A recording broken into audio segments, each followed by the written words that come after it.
Hallo vriende en baie welkom by vandag se oordeenking. Dit is so maklik om in vandag se lewe soos 'n slagoffer te voel. Dinge loop skeef, mense stel ons teleur en die ekonomie druk hard. Voor jy jou oë kan uitvee, sit jy met daardie gevoel van, hoekom gebeur alles altyd met my? Maar vandag gaan ons kyk na wat die woord sê oor ons ingesteldheid te midde van moeilike tye. Ons skrifgedeelte kom uit Romeine 8 vers 37 wat soos volg lees: Maar in al hierdie dinge is ons meer as oorwinnaars deur hom wat ons liefgehad het. Kom ons kyk na die historiese konteks van hierdie teksgedeelte.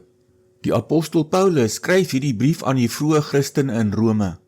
Hierdie mense het nie 'n maklike lewe gehad nie. Hulle het te doen gehad met swaar vervolging, armoede en konstante lewensgevaar onder die Romeinse ryk. As daar mense was wat rede gehad het om so slagoffers te voel, dan was dit hulle. Tog weier Paulus om hulle toe te laat om in selfbejammering te verval. In die Griekse grondteks gebruik hy die woord hypernikao, wat letterlik beteken om 'n superoorwinnaar te wees. Dit is nie net 'n skrale oorwinning nie, dit is 'n klinkende, totale oorwinning. Paulus herinner hulle daaraan dat hulle omstandighede nie hulle identiteit bepaal nie. 'n Slagoffermentaliteit fokus heeltyd op wat aan jou gedoen is. Dit maak jou passief en neem jou krag weg. Maar God se raadsplan vir sy kinders is presies die teenoorgestelde.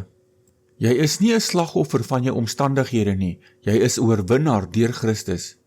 Om as slagoffer te leef, verheerlik nie die Here nie, want dit vertel die wêreld dat jou probleme groter is as jou God. Hier is 'n skriftuurlike feit om ons hieraan te herinner. Jou omstandighede definieer nie jou status voor God nie. Die historiese feit van die evangelie is dat Jesus alreeds die finale prys betaal het. Deur sy opstanding het hy die sonde, die dood en die wêreld klaar oorwin. Toe die vroeë kerk dit besef het, het hulle opgehou om as slagoffers van die Romeinse keiser te leef. Hulle het met vrymoedigheid opgestaan en van hulle geloof in Christus getuig, ten spyte van die feit dat dit hulle lewens kon kos.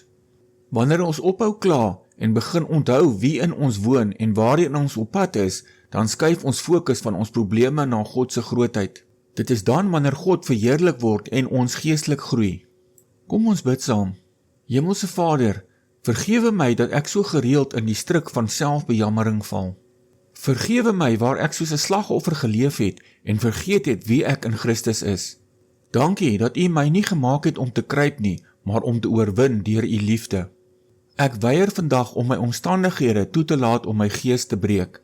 Ek rig my oë op U soewereiniteit en kies om te leef as 'n oorwinnaar. Vul my met U Heilige Gees, sodat my lewe, my woorde en my ingesteldheid U naam sal verheerlik. In die magtige naam van die Here Jesus Christus. Amen.